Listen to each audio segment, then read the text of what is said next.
సర్వమునకు కర్త నీవు, సర్వమునకు భోక్త నీవు, సర్వమునకు ఆర్త నీవు, పరమ పురుష భవహర.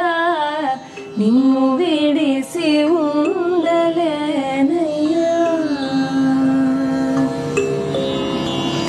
శివ మహాదేవ శంకర నీవే